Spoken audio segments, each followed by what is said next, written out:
J'ai commencé d'écrire, ça fait un peu cliché, hein, mais j'ai commencé d'écrire, j'avais 8 ans. J'ai écrit mon premier roman à 8 ans sur le vieil Amstrad de mon papa.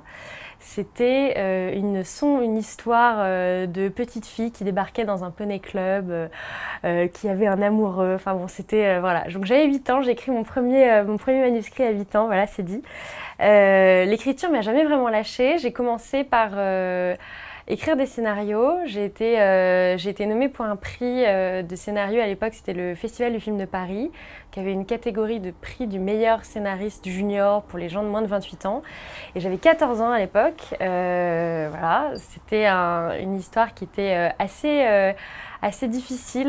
C'était un scénario qui se passait déjà à l'époque aux États-Unis.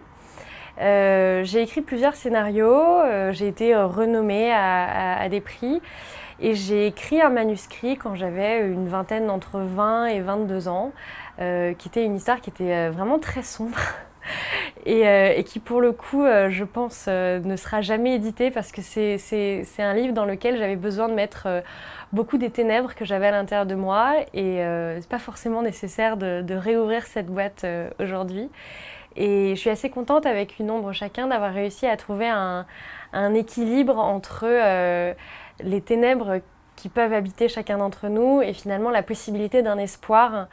Voilà, au-delà des promesses de la solitude, il y a toujours la question de l'espoir qui se pose. Donc je suis assez contente d'avoir réussi à amener cet espoir dans Une ombre qui manquait au manuscrit précédent.